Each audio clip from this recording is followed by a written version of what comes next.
Bueno, buenos días. Esta mesa sobre varios aspectos del teatro de Witold Gombrowicz. Y voy a presentaros a los ponentes uno a uno, creo que será mejor, ¿no?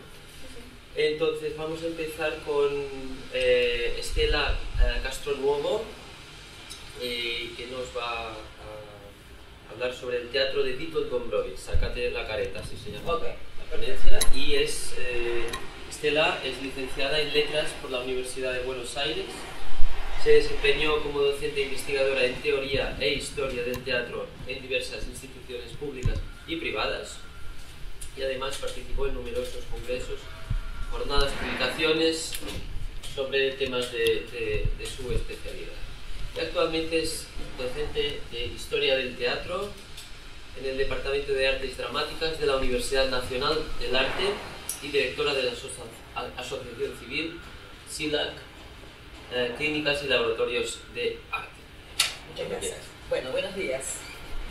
Yo lo que voy a hacer es un resumen de los principales puntos y después ampliaremos en las preguntas. ¿Okay? Bueno, Gombrowicz escribió 3 obras de teatro. Yo voy a hacer un recorrido por las 3. Son Yvonne, princesa de Borgoña, de 1938, creo que Liliana después va a hablar específicamente de este texto, El casamiento, de 1947, y Opereta, de 1966. A ella se agrega un texto inconcluso que aparece en la edición del teatro completo, que en realidad es un borrador justamente para Opereta. O sea, esa es la producción dramatúrgica de Gombrowicz. Básicamente, el teatro de Gombrowicz es una exploración justamente y una puesta en espacio escénico de el tema central de su antropología filosófica, que es el irresoluble conflicto entre la forma y la inmadurez, que él concretiza mediante estéticas teatrales muy distintas en las 3 obras. Si empezamos con la primera, que es Yvonne, princesa de Borgoña, pieza en 4 actos, inserta la acción en un espacio-temporalidad no naturalista, autorreferencial y metafórica, una corte monárquica que justamente por ser una corte monárquica es el espacio de la forma por antonomasia. O sea, si hay un espacio o una espacialidad en la cual la convención, ¿no?, que es eso lo que entiende Gombrowicz por la forma, es muy fuerte, es una corte real o una corte monárquica, y este es el valor metafórico de este espacio. El mismo autor nos dice justamente que en esta pieza él toma como punto de partida la parodia de las tragedias shakespearianas. Hay varios intertextos de la teatralidad de Shakespeare en sus obras.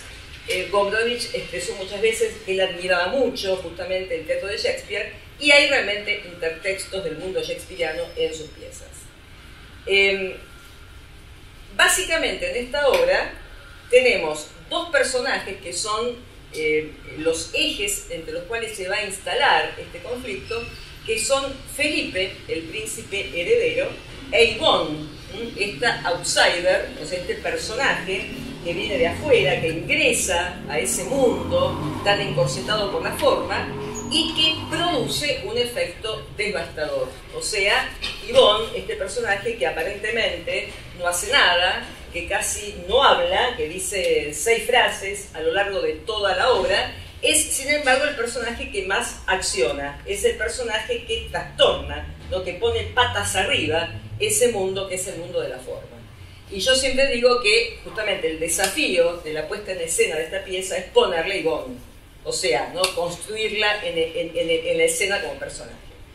¿Qué es lo que entiende Gombrowicz por la forma? Bueno, básicamente todas las convenciones, normas de convivencia, prejuicios de clase y de género, rituales y ceremoniales colectivos, los cuales rigen la vida de los seres humanos configurados como sujetos sociales. Es decir, el mundo de la socialidad es el mundo de la forma. Como decía ayer Tomás Adam, de estos moldes, ¿no?, que nos encorsetan y que nos configuran al gusto de la mirada del otro, justamente.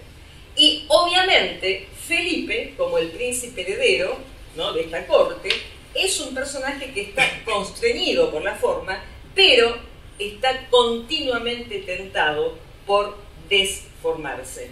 O sea, está tentado por la inmadurez. O sea, Felipe está tensionado por este conflicto, ¿no?, entre la forma y la no forma o la inmadurez, a la cual lo llama la misma presencia de Yvonne en ese espacio, justamente, ¿no? Entonces, este desgarro que sufre Felipe entre la forma y la inmadurez, entre la autenticidad y la inautenticidad, entre la sabiduría y la tontería, para retomar los términos centrales del léxico de Gombrowicz, atraviesa justamente a Felipe y es lo que constituye su dimensión trágica, si lo queremos entender así, en esta obra tragicómica, en esta obra justamente que oscila entre la tragedia y lo ridículo, o entre la sabiduría y la tontería, como dice Gombrowicz, ¿no es cierto?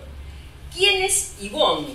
Es decir, Yvonne es más que fea, Yvonne es amorfa, o sea, Yvonne es alógica, Yvonne es el no logos, es todo aquello que está fuera del logos, y pensemos fuera del discurso, ¿no? Y acá nos ponemos cotidianos, fuera del discurso, es decir, para Gombrowicz, y esto es importante, el lenguaje es la configuración más importante, más universal y más eficaz de la forma, justamente, ¿no? Es decir, como él dice en El casamiento, en realidad en la segunda obra, nosotros no decimos las palabras nos dicen a nosotros.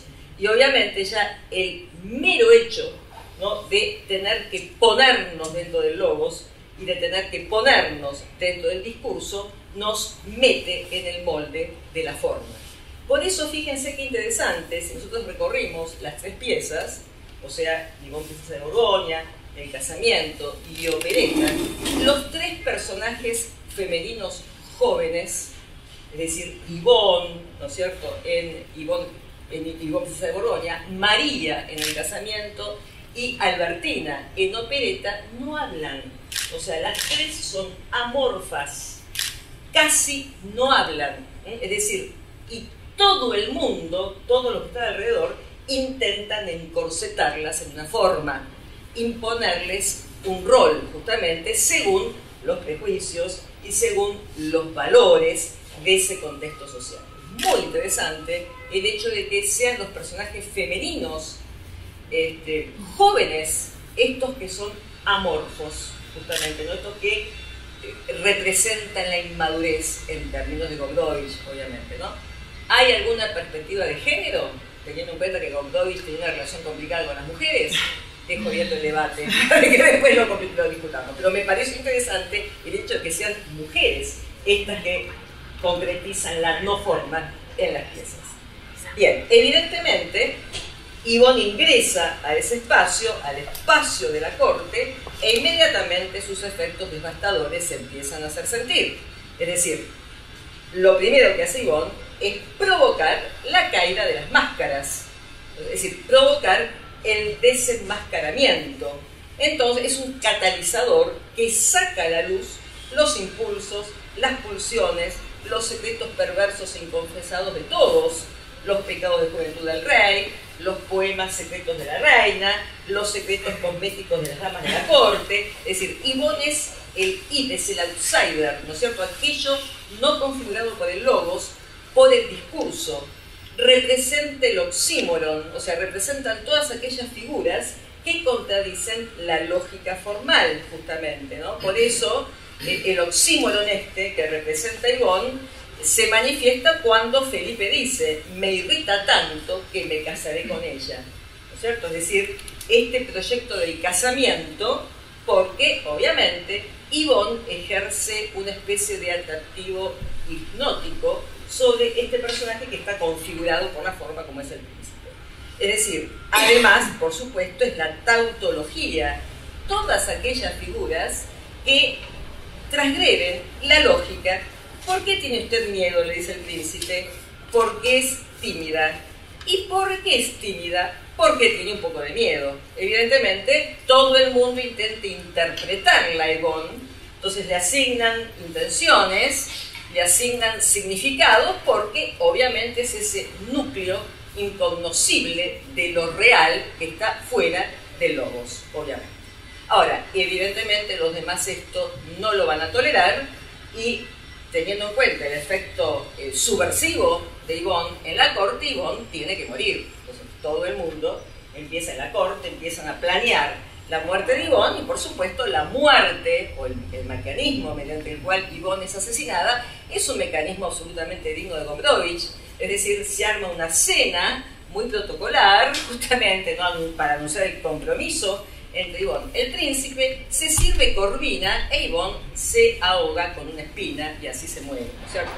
Y por supuesto, obviamente, en este mundo, ¿no?, que destruyó lo amorfo para confirmar la forma, la obra termina con un ritual, con uno de los rituales centrales de lo social, que es el funeral de Yvonne, evidentemente, ¿no es cierto? Es decir, son los rituales, las ceremonias, los ceremoniales sociales, los cuales reimplantan la forma, justamente.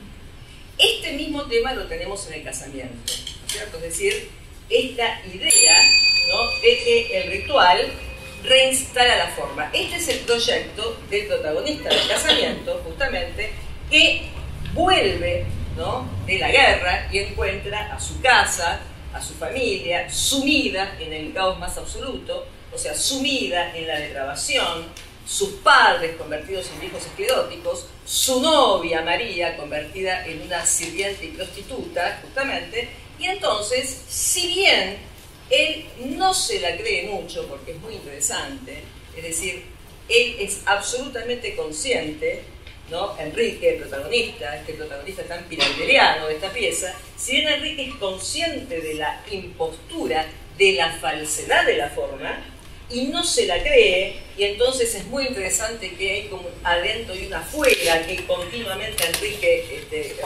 transita. A pesar de eso, porque lo divierte y porque hay una especie de mecanismo fatal que lo arrastra, Enrique quiere reinventar la forma en ese mundo degradado casándose con María, o sea, dándole a este personaje amorfo un rol, que es el rol de princesa, esposa y reina, justamente. Enrique tiene, por supuesto, un antagonista, que es el borracho que representa justamente, no sé si la no forma, pero sí denuncia las imposturas de la forma. O sea, el borracho siempre se va a resistir a que la forma se imponga, justamente, ¿no es cierto? A pesar de eso, la obra también termina en una muerte, que es la muerte de Pepe. O sea, Pepe y Enrique son una versión paródica de la relación Hamlet-Horacio en Hamlet de Shakespeare. O sea, hay varias parejas en estas piezas que recrean paródicamente esta dupla Hamlet-Horacio. Pepe muere y también, por supuesto, esta obra termina en un ritual, ¿no es cierto?, que es el funeral apoteótico de Pepe, ¿no es cierto? Una interesante versión de esta dicotomía forma y madurez, porque en esta pieza Gombrowicz cita muy claramente a Polonia. Es decir, esa casa, dice la Didascalia, es una casa polaca. Yo incluso diría que en esta obra Gombrowicz está dando una versión sobre el problema político-cultural de Polonia en ese momento. O sea, lo dijo varias veces en su diario. Polonia, que es un país marginal, por lo menos en ese momento, que estaba así un poco en las fronteras de Europa, pero que quiere ser Francia. Y dice Gombrowicz, en realidad, sería mucho más inteligente aceptar la marginalidad y hacer de esa marginalidad un proyecto. Y a mí lo que me interesa de Gombrowicz, lo hablábamos ayer, es que Gombrowicz hace de su marginalidad una estética. Y esto es lo que hace que su obra sea tan interesante. La tercera pieza, opereta, es una opereta vienesa.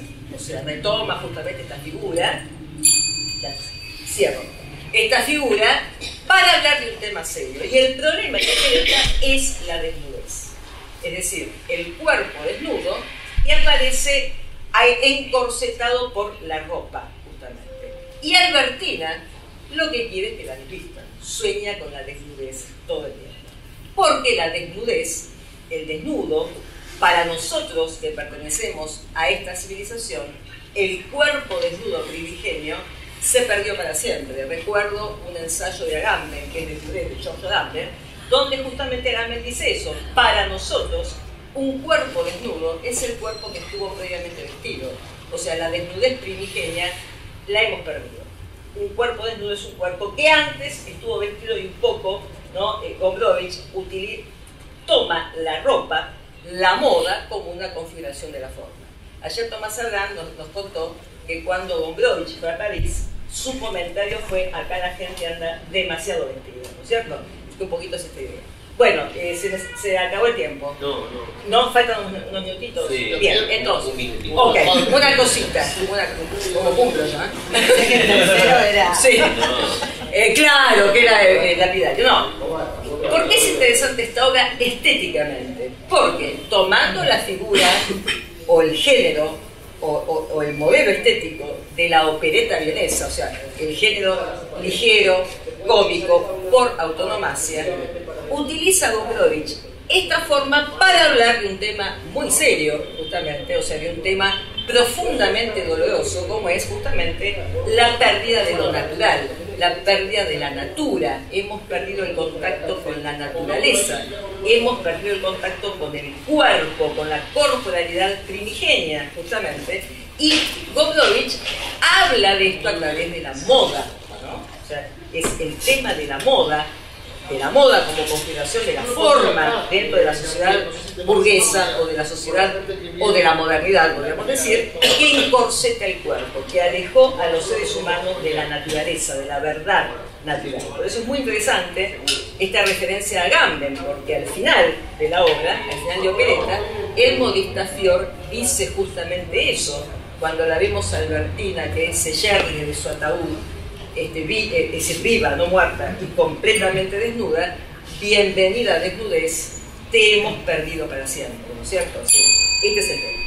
Bueno, llego hasta acá, después si me quieren hacer preguntas podemos ampliar un poquito. Muchas gracias. Liliana López, sí, que es licenciada y profesora en letras, doctora en artes y ejerce la docencia en el Departamento de Artes Dramáticas de la Universidad Nacional de las Artes, siendo profesora titular en grado y posgrado. Dirige equipos de investigación sobre teoría y crítica teatral. Publica la colección Topología Crítica, 10 volúmenes, entre ellos reescrituras críticas en la escena contemporánea, Shakespeare Minor e Interteatralidad. Es autora de numerosas publicaciones en el país y en el extranjero y ejerce como secretaria de redacción de Territorio Teatral, revista digital del TAF. Y la ponencia se llama El rey está desnudo, el podermiento según Gombrowicz en Ivonne, princesa de Borgoña, y el casamiento. Muchas gracias. Bueno, seguimos con el tema de la desnudez, pero acá relacionada al poder sobre todo. Desde las vanguardias históricas hasta la actualidad, el teatro ha desnudado la ficcionalidad del poder mediante la farsa, el grotesco y la parodia, entre otros géneros, y procedimientos que exhiben sus mecanismos y lo demitifican. En este trabajo no utilizaremos la noción de poder en abstracto, sino que daremos cuenta de su particular funcionamiento en la dramaturgia de Gombrowicz, especialmente en Ivonne y el casamiento. La indagación que inició la novela Ferdi-Durke tuvo continuidad en la forma teatral, a la que convirtió en un ámbito de experimentación que nos sigue convocando hasta hoy. Luego del desconcierto inicial, parte de la crítica ha interpretado a Ferdi-Durke como un manifiesto a favor de la libertad. No me detendré en las peripecias alrededor de la traducción del polaco al español, por ser ya bastante conocidas, pero debo recordar la dificultad de traducir algunos términos que no tienen equivalente. No es casualidad que uno de ellos sea podermiento y su negación, no podermiento. En la nota, bueno, voy a saltear, esto está en las traducciones, justamente la cuestión de encontrar un equivalente, ¿no? Es casi imposible. Resulta significativo que Gombrowicz haya optado por esta expresión singular, que podemos leer como un índice en el sentido semiótico del término. Como una baliza señala un campo semántico sobre el que se librará la batalla del sentido y del sinsentido. Ivonne, princesa de Borgoña, fue escrita inmediatamente después de Ferdi-Durke. Tiene en común con el casamiento ser ficciones en las que el poder atraviesa y organiza el discurso teatral y sus códigos específicos, al mismo tiempo que se inscriben en una tradición, rompen con ella al innovar en tópicos, procedimientos y fundamentalmente en el uso del lenguaje. Sin la pretensión de trazar una genealogía exhaustiva, Ubu Rey de Alfred Jarry surge como un antecedente directo. En el discurso que precedió al estreno parisino, el autor deslocalizaba la farsa cerrando así: y en cuanto a la acción, que va a comenzar, se desarrolla en Polonia, es decir, en ninguna parte. Padre Ubu, instigado por Madre Ubu, llega al poder por medio de la traición y de la violencia extrema, y así lo sostendrán adelante. El tono de farsa, los personajes caricaturescos y desmesurados reescriben a Macbeth y a Ricardo III. Aunque muchos más dejan en el tiempo, La vida es sueño de Pedro Calderón de la Barca también sitúa la acción en Polonia. Ese dato no sería relevante por sí solo si no fuera porque el casamiento de von Brauwitz presenta evidentes relaciones intertextuales con ella. El acceso al poder no se da sin violencia, lo que constituye una característica extendida del barroco europeo. Por ejemplo, Emilio Orozco Díaz, Maraval, etc. El ámbito y las funciones de los personajes en ambas piezas teatrales remiten a la tradición folclórica europea del cuento de hadas, Bajka en polaco, Märchen en alemán, del que transgrede algunas de sus reglas características. De allí podemos afirmar que se trataría de un anti-Märchen, porque aunque los motivos están presentes, las funciones resultan invertidas. Yvonne, princesa de Borgoña, presenta la estructura del drama clásico en 5 actos, pero este es el único aspecto formal tradicional. Se ubica en un reino imaginario en el que un príncipe desea funcionar con delectación. Comienza leyendo un ambiguo horóscopo que le pronostica éxito o fracaso, lo que es interpretado positivamente. Al menos está claro eso. Todo lo que emprenda durante estas horas estará abocado al éxito o al fracaso. Igual que Hamlet, el príncipe sufre de melancolía y atribuye su mal al aburrimiento. La aparición de Yvonne despierta su interés y se le ocurre una gran broma, casarse con ella. He aquí una diferencia respecto del cuento de hadas tradicional, en el que el príncipe se enamora de una joven pobre o fea, que luego se transformará en una bella heredera. Yvonne permanece impasible e inalterada hasta el final. No hay transmutación, no hay metamorfosis y su fealdad corre pareja con su mutismo. Apenas pronunciará unas palabras en toda la pieza. Su silencio será interpretado a conveniencia de los que los personajes desean o piensan sobre ella. Será completamente cosificada y maltratada hasta el accidente que le provoca la muerte. Isa, su rival en la elección del príncipe, será el único personaje que no tolera el maltrato al que es sometida.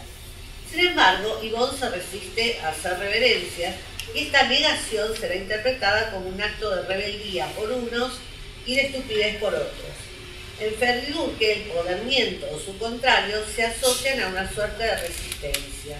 Un claro ejemplo es Kotek Kai, el único alumno en la clase de literatura no puede apreciar a un poeta romántico polaco. Su simple negativa, no puedo, deriva en un peligroso contagio del resto. Salteo la cita para. En la lógica cortesana, la reverencia es la afirmación pública del reconocimiento de la superioridad de los monarcas. Aquel que se aparta de la norma rápidamente se convierte en sospechoso de sedición. Yvonne, sin justificación, integrará esa nómina de personajes que producen profunda irritación en su entorno, como el escribiente Bartleby de la novela de Melville, y su célebre preferiría no hacerlo. Fuera del campo literario, Carlo Ginzburg, en El queso y los gusanos, rescató la historia del molinero Menocchio, que se colocó bajo la lupa de la Inquisición con sus ideas anticreacionistas en el siglo XVI. En Yvonne, el príncipe plantea una boda caprichosa con el objetivo de demostrar al reino que tiene poder mediante actos concretos.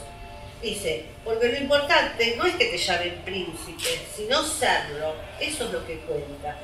Semejante a Segismundo de La vida del sueño, al hacerse cargo del trono y al padre Ubu al usurparlo, el príncipe sobreactúa el ejercicio del poder, lo que conduce a otro de los grandes tópicos que atraviesan la obra de von Brauwitz, la inmadurez. El maltrato al que somete a Yvonne, que recuerda al de Hamlet a Ofelia, desemboca en desear su muerte. Ante los reparos de sus servidores, alega que no es problema, lo está pidiendo a gritos, reinterpretando caprichosamente el silencio de su futura consorte. Sin embargo, el príncipe va perdiendo protagonismo a medida que avanza la pieza, y este es ganado por la pareja del rey y la reina. El personaje de Hamlet de la obra homónima parece desdoblado entre el príncipe y la reina. Esta escribe poemas a escondidas, mi melancolía desgarrada de la que nadie sabe nada, y los lee en voz alta frente al espejo, espiada por el rey y el chambelán. El crimen es moneda corriente en esa corte, ya que la reina esconde un frasquito con veneno para matar a Yvonne, y el rey urde un plan para que la pavitonta se atragante con las espinas del pescado durante el banquete de bodas. En continuidad con otro de los tópicos vertebradores de Ferri-Duque, la forma está presente en varios niveles del texto. La metáfora de Jean Cot respecto de una parte del teatro de Shakespeare podría replicarse sin dificultades en el teatro de Cot indica que en las crónicas históricas la historia no avanza, sino que se repite sin cesar un mecanismo, un gran mecanismo que alterna crímenes y venganzas para obtener el cetro y la corona. Precisamente en Yvonne, uno de los agregados de la última versión del texto, el rey dirá: ahora le toca a la pavitonta y después siempre habrá alguien en alguna otra parte. La rueda sigue girando, si no es este será aquel, y si no es esta, aquella otra, y sigue sin piedad por todo lo alto. Hay que echarle cara, tener sangre fría. La figura de la rueda se reitera en varios planos. Por ejemplo, se atribuye la conducta de Yvonne a una suerte de círculo vicioso entre la sangre perezosa y la apatía. La propia Yvonne, con las pocas palabras que pronuncia en toda la obra, dirá: es como un círculo, cada uno, siempre, todo, siempre, siempre igual. A lo que el príncipe responderá: ¿un círculo? ¿Por qué un círculo? Me huele a misticismo. Ah, ya entiendo, claro, la historia del círculo. ¿Por qué esa parte? Circular también es la estructura dramática de la pieza, ya que la muerte de Yvonne retrotrae a la situación inicial. En cuanto a la fábula, que respondería en narrativa a lo que podría haber sido un cuento de hadas, con final feliz, termina siendo una visión deformada y grotesca del género. La expectativa generada por Yvonne, Cenicienta, resulta defraudada en este antimarcho teatral, donde lo indiscutido es el ejercicio del poder, ante el cual el único gesto posible es la reverencia o la muerte segura. El casamiento se enmarca en una situación confusa entre el sueño y la vigilia del personaje principal, un soldado polaco que luchó en el norte de Francia. Recordemos que el protagonista de Ferri-Duque expresa una situación semejante. Me parecía estar soñando, porque solo en sueños se nos ocurre caer en situación más tonta que todo lo que podamos imaginar. También encontramos ecos intertextuales con la vida del sueño de Calderón de la Barca, cuya acción transcurre en Polonia. La primera didascalia del casamiento dice así: un paisaje abrumador, desesperante, en las tinieblas algo como fragmentos de una iglesia desfigurada. En pocos instantes el espacio se va modificando. Aparece un cuarto, el comedor de una estancia polaca. Sin explicación, el comienzo del acto 2 lo ubica en un gran salón de un castillo. Sarrasak destaca este tópico y lo conecta con Hamlet. El casamiento, todo el drama, monodrama polifónico, gravita alrededor de Enrique, este soñador que quiere ser el hijo de un rey y tiene la intención de destituir a su padre para que lo corone el rey. Enrique es en cierto modo un Hamlet, pero un Hamlet que ya no se plantea la pregunta ser o no ser. Él es y al mismo tiempo no es. Hamlet estaba indeciso. También remite al barroco calderoniano las actitudes despóticas y caprichosas que asume, principalmente en el lenguaje artificioso que no puede evitar. Noto que hablo de un modo artificial, no puedo hablar normalmente. O perdona que me exprese tan artificialmente, pero estoy en una situación muy artificial. Lo monstruoso acecha constantemente como el hipogrifo violento que dice a la pieza de Calderón. A Enrique se le aparece un monstruo de sus pesadillas y los personajes del mesón, parecido a su antiguo hogar, se animalizan a partir de sus actitudes y gestos. Generalmente son cerdos, peces o aves de corral. Los taberneros, padres reyes, también parecen seguir su voluntad, hasta que su condición monárquica enfrenta voluntades y surge la disputa por el poder. María, parecida a su antigua novia, aquí aparece degradada y humillada. Las reverencias y los gestos genuflexos se tensionan con el dedo acusador de un borracho que se agiganta hasta hacerlo desaparecer. La metonimia del dedo por el borracho derivará en una guerra de dedos donde la amenaza es tocarse, como sinónimo de degradación. El alcohol deriva en la borrachera de Enrique que tiñe toda la escena. La ebriedad se traduce en gestos tiránicos y derivan en intento de golpe de Estado contra el padre, instigado por los otros y en su autocasamiento. Yo mando, yo domino y yo mismo me daré a mí mismo, hasta confundir los pronombres. Yo sabría cómo cené a ti conmigo, conmigo yo. En la confusión, Enrique como Segismundo deviene un déspota brutal y cae en el tópico de la soledad del poder. En su segundo y extenso monólogo, dirigido a un mueble. Ni siquiera la inexplicable muerte de Pepe lo despierta de su mundo deformado, en el que sin embargo el poder performativo del lenguaje parece eficaz. Le dice a Pepe: te diré ahora algo bastante inesperado. Tendrás que matarte a ti mismo, y solo por la razón de que yo lo ordeno y que a mí se me antoja. Pepe dice: no me digas. Enrique: ya sé que esto es un asunto un poco tonto. ¿Crees que no me avergüenzo? Es horriblemente artificial, pero yo lo digo solo así, para probar. Estaba curioso de oír cómo sonaría eso. ¿Comprendes? Naturalmente todo esto no es en serio. El juego metateatral, Pepe dirá: yo no soy actor, deviene en una pesadilla real de la que Enrique despierta al ver el cadáver de su amigo, de su compañero de trinchera, de la que quizás nunca salió. Utopía que deviene en distopía. Como señala Foucault, las utopías son los emplazamientos sin lugar real, mantienen con el espacio real de la sociedad una relación general de analogía directa e inversa. En la sociedad misma, perfeccionada, o en el reverso de la sociedad, pero de todas formas estas utopías son espacios fundamental y esencialmente irreales. El casamiento transforma todos los gestos en muecas, los sueños en pesadillas y los reinos de juguete en campos de batalla.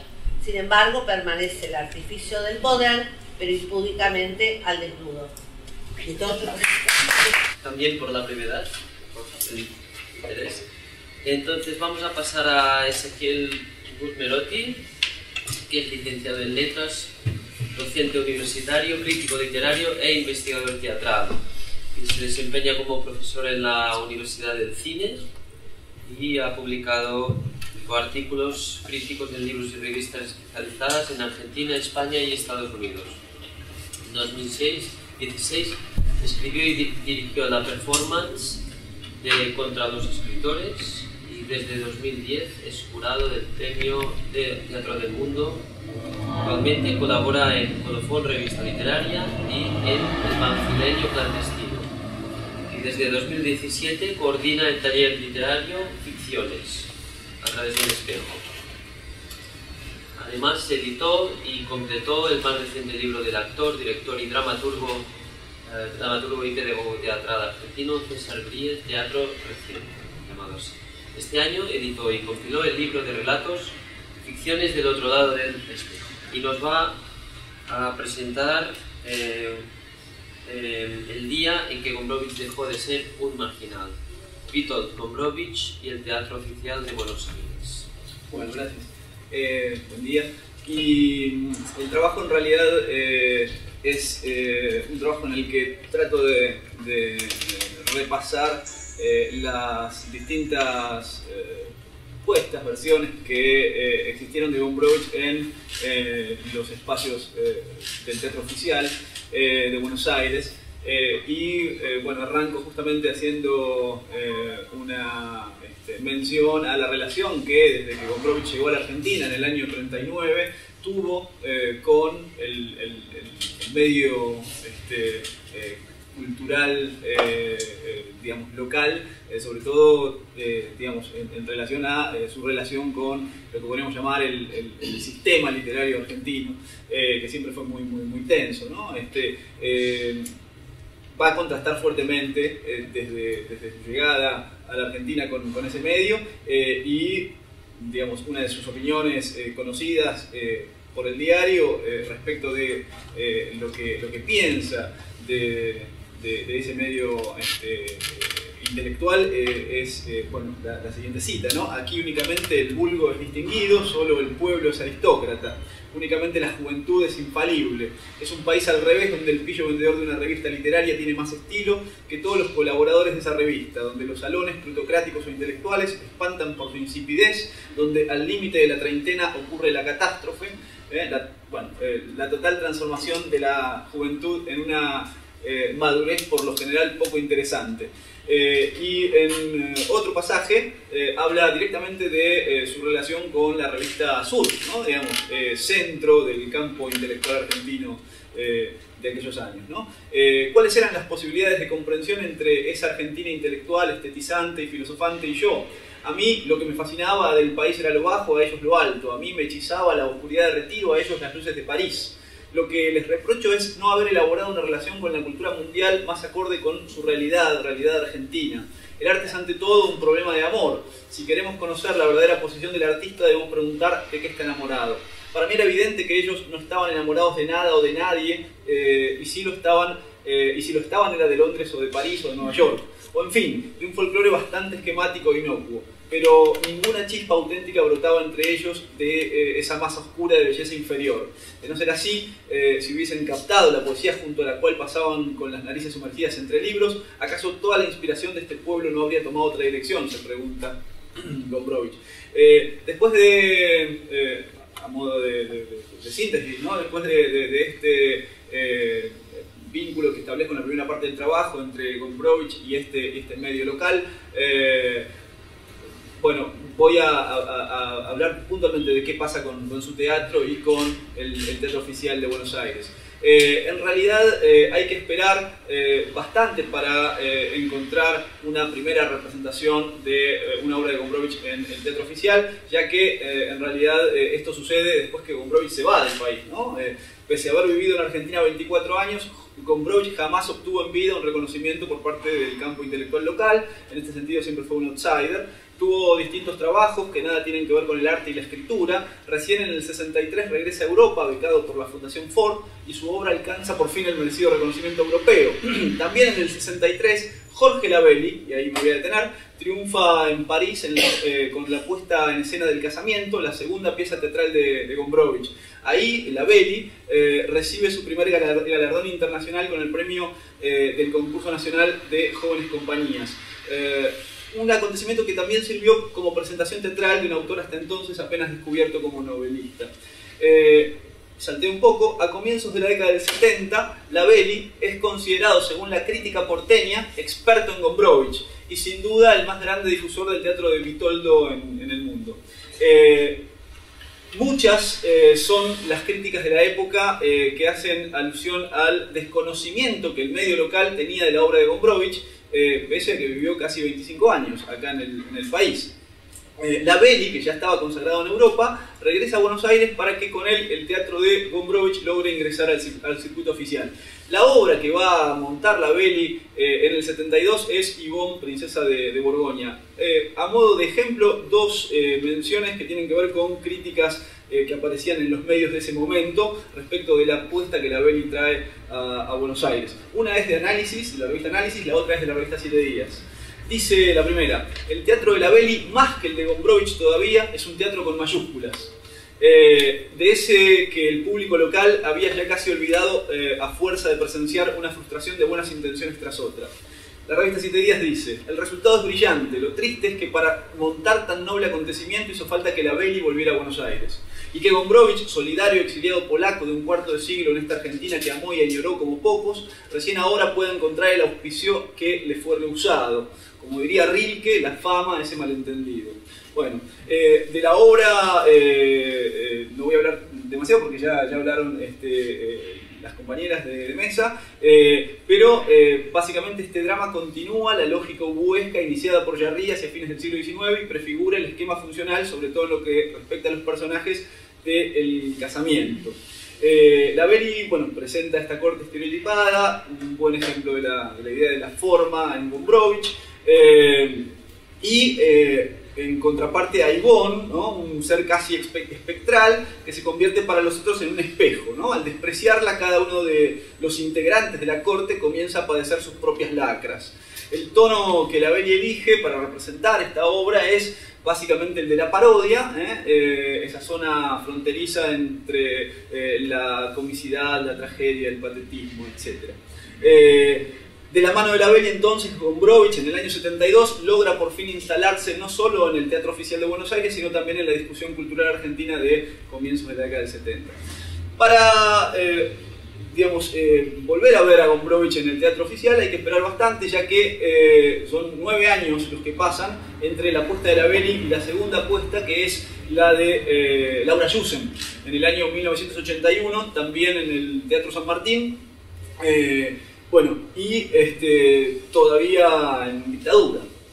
El casamiento, dirigido por Jussen, se estrenó el 16 de octubre de 1981 en la Sala Martín Coronado, del Teatro San Martín, y la adaptación para este espectáculo del texto traducido al español por Gombrowicz con la asistencia de Alejandro Rusovich fue realizada por Néstor Tirri. Acá me quiero detener un minuto porque este tema de el trabajo sobre el texto escrito es interesante y no salió en los trabajos anteriores, que tiene que ver con que Gombrowicz comienza a escribir El casamiento en las sierras de Córdoba en el año 44, y esta pieza en realidad va a ser publicada en el 48 por ediciones EAM, de Cecilia Beneditti de Benedetti, que era amiga del autor y la va a financiar esta edición, y también había ayudado 2 años antes, en el 46, para que se publicara la primera versión argentina de Ferdidurque, ¿no? Bueno, abril del 48, Alejandro Rusovich y Vítor Gombrowicz comienzan a trabajar juntos en la traducción al español del casamiento, y en noviembre de ese año la pieza se publica por EAM. Se larga una tirada mínima de ejemplares de la obra. El mismo Rusovich se encarga en aquel momento de distribuir los libros en algunas librerías porteñas, sin suerte en lo que respecta a la venta de los mismos. La traducción de esta pieza recuerda la particular metodología utilizada por el autor y sus amigos para la versión española de Ferdidurque. Dice Gombrowicz a propósito de esto en el diario, ¿no? A propósito de la traducción de Ferdidurque: encontrándome como tantas veces con los bolsillos totalmente vacíos y sin saber a dónde obtener algún dinero, tuve una inspiración. Le pedí a Cecilia de Benedetti que financiara la traducción de Ferdidurque al español, reservándome 6 meses para hacerlo. Cecilia sintió de buena gana. Me dediqué entonces al trabajo, que se efectuaba así. Primero traducía como podía del polaco al español, y después llevaba el texto al Café Rex, donde mis amigos argentinos repasaban conmigo frase por frase en busca de las palabras apropiadas, luchando con las deformaciones, locuras, excentricidades de mi idioma. Dura labor que comencé sin entusiasmo, solamente para sobrevivir durante los meses próximos. Bueno, y sigue. En otro texto, Rusovich confiesa lo siguiente. De hecho, me ocupé durante largos y fatigosos meses de traducir esta pieza, a propósito ya no de Ferdidurque, sino del casamiento, ¿no? Digo traducir entre comillas, aunque desconozco el polaco y no existían entonces en Buenos Aires diccionarios o gramáticas de esa lengua. Cada noche Gombrowicz me llevaba al Café Rex el texto en español, con errores gramaticales que yo corregía, y después nos dedicábamos a la traducción propiamente dicha. Casi cada palabra reclamaba profusas reflexiones y cambios. Trabajábamos hasta la madrugada y al final yo bostezaba muerto de sueño, con enojo o bromas de su parte. En este sentido, digamos, tanto la traducción de Ferdidurque como la traducción del casamiento funcionan ya como, digamos, una instancia ya no de traducción, sino de adaptación, digamos, ¿no? En este proceso de adaptación intragenérico. Bueno, después, entonces, para ser más breve, Jussen también confiesa que trabaja, por supuesto, juntándose con Rusovich, quien participó en esta traducción, y trabaja con Néstor Tirri para llevar finalmente en esta versión del casamiento este texto, digamos, reescrito por Gombrowicz y Rusovich primero, y luego por Tirri para esta versión que se monta en el San Martín en el 81, ¿no? Bueno, sigo más rapidito. Después de esta puesta del 81 hay que esperar otra vez bastante tiempo, ya que luego de esta experiencia el teatro de Gombrowicz vuelve otra vez a las sombras del silencio y al desinterés más absoluto. Con el nuevo siglo, el que transitamos, el 21, el teatro de Gombrowicz renace de las cenizas, sumamente revitalizado, despertando un gran interés no solo en el teatro oficial, sino especialmente en el circuito independiente, donde no paran de aparecer adaptaciones y transposiciones de casi todos sus textos. Cuentos, novelas, piezas dramáticas, diario, etc. ejemplo de esto es el programa de este segundo congreso, donde hubo un espacio dedicado al teatro de Gombrowicz, con piezas que se pudieron ver en este fin de semana pasado, ¿no? Bueno, en este nuevo contexto, en el año 2004, el músico argentino Oscar Strasnoy compone la obra Geschichte, la historia, basada en textos de Witold Gombrowicz, que continúa una obra anterior, Opereta, una pieza que Strasnoy ya había compuesto 2 años atrás sobre la pieza homónima del escritor polaco, última obra que escribió para el teatro. Se trata de una ópera a capella, un conjunto de cámara que llega desde Stuttgart, especialmente para estrenarla en el Centro de Experimentación del Teatro Colón. La regie y la adaptación del texto corresponden al director de escena búlgaro Galin Stoev, realizador de distintas producciones para el Teatro Nacional de Sofía, el Festival de Berlín y el Teatro Nacional de Macedonia. Sigo avanzando rápido. En el 2009, otra vez Gombrowicz vuelve al circuito oficial, esta vez en el Teatro Nacional Cervantes, y es de la mano de Adrián Blanco, que estrena la reescritura ya no de un texto teatral, sino de una novela de Gombrowicz, que es Transatlántico. La obra de Blanco conserva el nombre de la novela, ¿no? Bueno, y esta obra participó en el 9º Festival Internacional Gombrowicz en Polonia, se llevó los premios al mejor espectáculo, primer premio en actuación, en dirección. Transatlántico, en manos de Blanco, retoma no solo la estructura narrativa de la novela en su nivel fabular, sino que recrea en escena los recursos expresivos y estéticos de la narrativa de Gombrowicz. Avance también más rápido aún. La mayor parte del texto dramático dialoga muy íntimamente con la novela, pero también se utilizan fragmentos literales del diario, sobre todo cuando la obra de alguna manera se vuelve una obra fuertemente de tesis, ¿no? Digamos, para que las ideas de Gombrowicz ahí queden bien explícitas frente al público. Avanzo un poco más rápido y voy directamente a el año 2018, que es el año pasado, donde se pudo ver la última puesta de Gombrowicz en el circuito oficial, que es otra vez el casamiento, otra vez en el San Martín, y en este caso la dirección es del polaco Michel Sinaniecki, quien ha seguido para su puesta argentina la traducción al español que hizo Gombrowicz y Rusovich. El casamiento de Sinaniecki comienza y termina igual. Enrique llega de la guerra en un estado de fuerte conmoción, con una máscara antigás, y termina con la muerte de Pepe y la no consumación del casamiento con María, que en simultáneo proyectan las pantallas de los televisores que son parte de la escenografía y que se encuentran dispuestos en el escenario que sube y baja desde el comienzo del espectáculo. Una cosa que me parece interesante de esta puesta es el tema de, la presencia del texto en la escena, ¿no? Con un gran trabajo escenográfico, la puesta de Sinaniecki, mientras acontece el drama, proyecta en 2 columnas dispuestas a los extremos del escenario el texto escrito por Gombrowicz, y bueno, traducido junto a Rusovich, ¿no?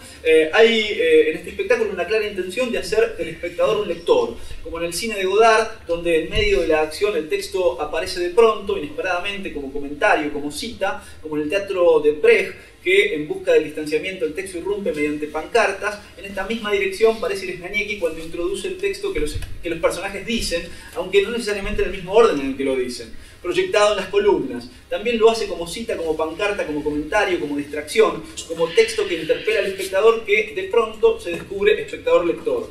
La cámara es otro recurso fundamental de esta puesta, porque todo debe ser proyectado, todo debe estar mediado por la imagen, todo es imagen en el mundo contemporáneo. Bueno, ¿ya estamos? Bien, después en todo caso seguimos. Gracias. Bueno, vamos con la última ponencia, que nos llega de mucho más lejos, de Polonia. La señorita Katarzyna Zawicka nos va a presentar su ponencia La tercera fuerza y el mundo fuera de lugar. Casamiento de Witold Gombrowicz y Hamlet de William Shakespeare. Katarzyna Zawicka es estudiante de estudios comparados, es decir, de teoría literaria, en la Facultad de literatura polaca de la Universidad Jagiellónica de Cracovia. Su interés por la literatura está principalmente relacionado con las obras de Witold Gombrowicz, William Shakespeare y la literatura de terror del siglo XIX. Por el momento ha participado solo en conferencias organizadas en Polonia, donde presentó sus trabajos sobre Hamlet y Henry, víctimas de un sistema deformado o creadores de una realidad confusa. Y otra ponencia, otro ensayo, que sería la cuestión del horror en Northanger Abbey de Jane Austen, medio en broma o medio en serio. Se interesa también por la música y la cultura japonesa, por tanto, una estudiante polaca, aún no egresada, ya la tenemos aquí en Buenos Aires hablándonos de Gombrowicz, por favor. Y nos va a hacer la traducción de Wayne Hughes, ¿sí? Rojas, que nació en 1998 en Buenos Aires, Argentina, y actualmente estudia orientación en teoría literaria en la Facultad de Letras de la Universidad de Buenos Aires. Es la palabra. Van a tener 25 minutos. Good morning, everyone. Well, I'd like to mention at the very beginning that the historical situation faced by both William Shakespeare and Witold Gombrowicz was very complicated, not only of the political but also ideological and spiritual changes, and that influenced the creation of Hamlet and the marriage. Buenos días a todos. Quería empezar presentando la situación histórica vivida tanto por Shakespeare como Gombrowicz, considerando no solamente los cambios políticos, sino también los procesos de cambio ideológicos y espirituales y religiosos que influyen en la redacción de Hamlet y el casamiento. Social imaginary were eroded or even deconstructed in a specific way, and of course the degree of this erosion was different because in Elizabethan England the divine basis of reality was not questioned, while Gombrowicz drama takes place in the climate of Nietzschean death of the god. But despite these differences, the point of departure seems to be quite similar. El imaginario social de aquellas épocas estaba sufriendo un proceso de desgaste.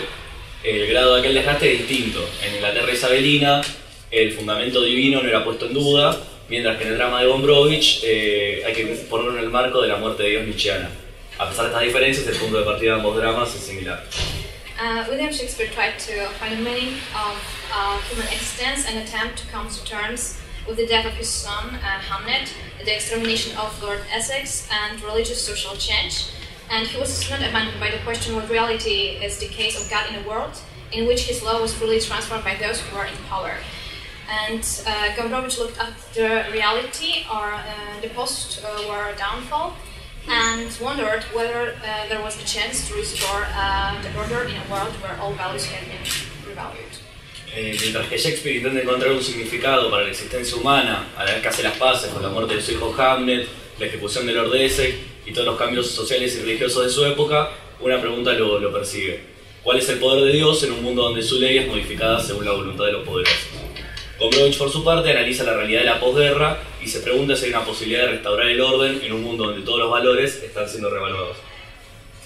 And that's the reason why in those two plays there are two lost individuals who couldn't find themselves in unclear reality. Las dos dramas presentan a dos individuos que presentan una realidad incierta o poco definida. And this main protagonists are just struggling between two orders, I believe between the patriarchate and anarchy. And the patriarchate is, in my opinion, represented by the ghost, and in the case of the marriage, the Henry's father. Ella ve las obras como en un momento de transición entre dos órdenes, uno viejo, que vendría a ser un orden patriarcal, y uno nuevo, más anárquico. El sistema de leyes que está extinto estaría representado por el fantasma en el caso de Hamlet y por el padre de Enrique en el caso del casamiento. And there's also an anarchy, new order. Well, it actually isn't as new because it's very similar to the previous one, to the patriarchate. And an anarchy is represented by the Claudius in Hamlet and by the Domhart in the marriage. Este nuevo orden, que al principio parece anárquico, en realidad es una continuación del orden anterior, y está representado en Hamlet por la figura del tío Claudio y en el casamiento por la irrupción del borracho. And the patriarchate, which is, I believe, represented by the ghost and Henry's father, is thought to be given from the god, that he blessed it and he sanctioned that the man is actually the head of the family and the king of the whole country. Estos sistemas patriarcales que representan los antiguos regímenes tienen un fundamento divino donde el padre es tanto la cabeza de la familia como del Estado. But actually it isn't as obvious as it seems to be, because at the very beginning we can see that, in the Hamlet, there wasn't as the political situation wasn't very good, so we might question if the old Hamlet was actually a good king.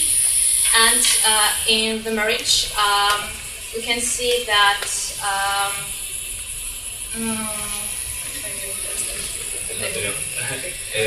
Could you repeat that, Hamlet? okay, so that the king actually wasn't very good because que la situación política al principio de Hamlet no está del todo clara. No es que el orden antiguo es necesariamente bueno o válido. Okay, and actually in the marriage case, we can see that the king is actually kneeling in front of his son, and then he turns to the god and says that he received the insignia of power from the god. But we can see that this is an order created among the people. Que pese al fundamento divino que tiene el régimen en el casamiento, sigue teniendo una legitimación en el pueblo. And that's the reason that Hamlet and Henry actually are lost, because they don't know what they should choose, the anarchy or the patriarchate. And actually an anarchy is also kind of patriarchate, but with new rulers.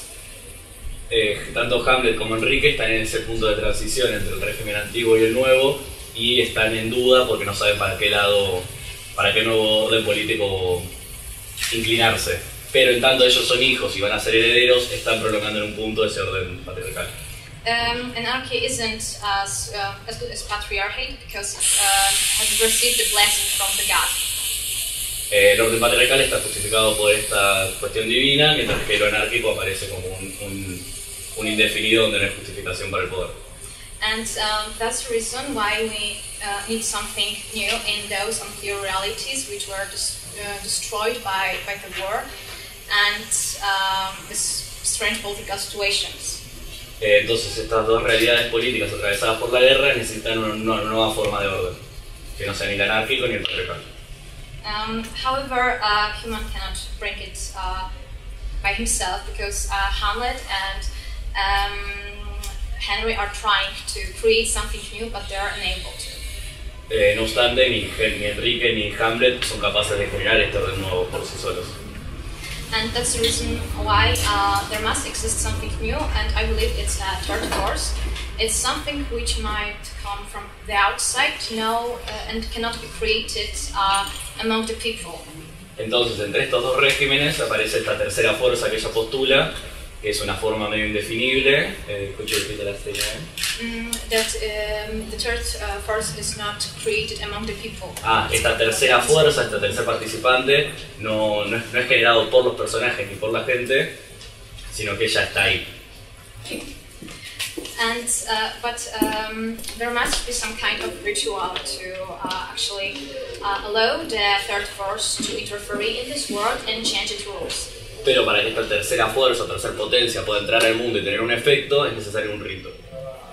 And personally, I believe that this is a rite which was created by Hamlet and Henry, and this rite is self-sacrifice. Entonces, este rito necesario para instalar esta tercera potencia sería el sacrificio, el autosacrificio.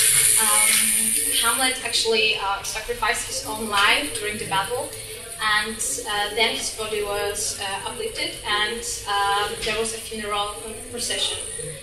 And in the case of the marriage, Henry actually sacrifices James, And you can repeat that because En el caso de Hamlet, por ejemplo, después de que él muere, es elevado y llevado en procesión como forma de rito. Mientras que en el caso del casamiento, el sacrificio pasa por Pepe, el amigo de Enrique. And we can. I'm repeating this after the Nutad Annex that James, Dunkard, and Hamlet Henry are actually the same person because it's just the creation of his semi-sleeping mind. Entonces, en un sentido, considerando el carácter onírico del casamiento, podemos pensar que tanto Enrique como Pepe, el borracho y el padre, son manifestaciones de la mente de Enrique. So we can explain that he also self-sacrificed himself to create a new right. Entonces, también de esta forma, él estaría cumpliendo este autosacrificio para generar este rito nuevo que permite la entrada de la tercera potencia o fuerza. Also, Denmark is not so. It's not real existing world. And we might also suspect that all the humans, I mean, most Claudius, old Hamlet, and young Hamlet are actually the same person. De forma inversa en Hamlet podemos también pensar en que Hamlet está también proyectando en el tío Claudio y en el Hamlet padre. And so, in both cases, they sacrifice themselves. And in the case of the marriage, actually Henry sacrificed his younger self, which hasn't experienced the world. Entonces, en el casamiento, Enrique sacrifica a su versión más joven y más inexperta que todavía no ha sufrido las vicisitudes del mundo. And thanks to this bloody rite, the third force might interfere, and I believe that it is a Cherophany and especially Cratophany. Cratophany, ok. Entonces, a partir de este rito, esta tercera fuerza puede aparecer bajo la forma de una cratofonía, que vendría a ser... Un segundo. ¿Qué párrafo tenés de cratofonía? Sería la manifestación religiosa de un poder. And the Cratophany is manifestation actually of the power. And in the case of the marriage, there is coming 14 brass, which is soldiers, and that's the emanation of power. Entonces, en el caso de Hamlet, esta manifestación sagrada de una forma de poder, que sería la cratofonía, está dada por la aparición de Fortinbras al final de la obra. But there is also some omnipotent touched. Omnipotent touched, ok. En el caso del casamiento, no estamos del todo seguros de cuál sería esta incursión cratofónica que permite el cambio de poder. Ella lo que señala es un término medio intraducible que en la versión de Gombrowicz del casamiento se traduce como el tocotoqueo, que vendría a ser la acción insistente del dedo del borracho sobre el orden político. And we know that this is something new because, as I said earlier, the old order of the Patriarchate lost its causative power because Henry's father asked himself for help, and Hamlet's father is a ghost, so he couldn't interfere in this world. Claro, los personajes que representan el orden viejo no pueden tener un efecto sobre el mundo a partir de determinado momento de los dramas, y por eso es necesario que se genere este cambio. So I will read. Okay. Attempts to transform the civic system are fruitless because man is unable to bring in a new order. It seems that the creative possibilities available to mankind have been exhausted, and therefore no proposed system can be based on absolute truths or aspire to universal functions. Both of the political, social, and religious philosophical systems are strongly interlinked with the concept of social imaginary, in which the public and confessional spheres together from the common consensus, or which the functioning of interpersonal reality is based. Perfecto. Bueno, entonces esta tercera fuerza sobrepasa a los individuos por su carácter incomprensible, porque no tiene nada que ver con el imaginario social. Todo intento de modificar el sistema político termina fallando, ya que el hombre es incapaz de generar por sí solo un nuevo orden. Parecería que las posibilidades creativas a disposición del hombre han sido dotadas y que, por lo tanto, ningún sistema propuesto puede funcionar a partir de verdades absolutas o incluso aspirar a una validez universal. Tanto el sistema político-social como el religioso-filosófico están fuertemente entrelazados bajo la forma del imaginario social, donde la conjunción de las esferas públicas y privadas forma el sentido común necesario para el funcionamiento de los vínculos sociales. It can therefore be assumed that the first force is some kind of manifestation of the absolute. And the absolute which terrifies with the fact that it's unrecognized, higher than man, unnamed, and in fact elusive. Despite the fact that it interferes in this world only at the end, only after a sacrifice, it is an indispensable element of both dramas. It leads to a solution to the senseless struggle between patriarchy and anarchy. This solution seems to be overwhelming and full of power and even violence. This manifestation of power means Cratophonia, which is represented by the Fortinbras at the forefront of his troops and the omnipotent Hush to make the further fate of these undefined spaces questionable. The question of what value the interference of this third force will bring and whether there will be a sacral transformation of the realities presented in the dramas is still open. Entonces, podría asimilarse esta tercer potencia o tercer fuerza con la intuición humana del absoluto. Aquel absoluto que atemoriza por el hecho de ser irreconocible, por estar más allá del hombre y por ser innombrable y escurridizo. A pesar del hecho de que aparece al final, solo tras los sacrificios, es un elemento fundamental en ambas obras. Lleva una solución al conflicto sin sentido entre este orden patriarcal y este nuevo orden anárquico. Esta solución aparece como abrumadora ya que está cargada de poder y de violencia. La cratofonía, la manifestación sagrada de poder, es representada por Fortinbras con sus tropas y por el omnipotente Tocotoqueo. Pero el destino final de estos espacios no definidos queda en duda. ¿Qué valor adoptará la aparición de esta tercera fuerza y si efectivamente hará una transformación sacra de la realidad presentada en las tragedias? Es una pregunta que queda abierta. Thank you very much for your attention and thank you very much for your translation.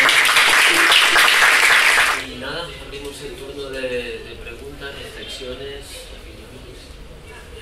Yo tengo una. No, específicamente con esta cuestión de Ivonne y del amorfo, ¿cómo se resuelven las puestas en escena? Ah, bueno, la gran pregunta. Es decir, ¿O qué se ha hecho? Mirá, yo las versiones que yo vi, no llegué a ver la de Babel y lamentablemente, ¿viste? Lo comentaba con Alfredo ayer, fallaron por ese tema, o sea, cómo construirse a Ivonne como personaje escénico, teniendo en cuenta que aparentemente no hace nada y es el personaje que más acciona en la pieza. O sea, yo creo que este es el gran desafío de la puesta en escena de esta obra. Yo las versiones que vi, la verdad que en ese aspecto fallaron. Y que es complicado, o sea, es un trabajo con la actriz difícil para hacer este personaje que dice 6 frases, ¿no? Y que aparentemente, si uno lee el texto, no hace nada y que sin embargo es el personaje que más acciona la obra. Uno podría decir que el resto reacciona. O sea, yo creo que este es el desafío de la puesta en escena de Ivonne, precisamente esta obra.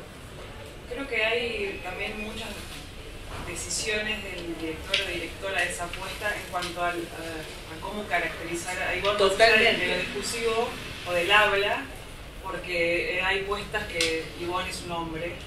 Claro. Y una que era un tipo altísimo, como claro. Y son siempre bien feas. Claro.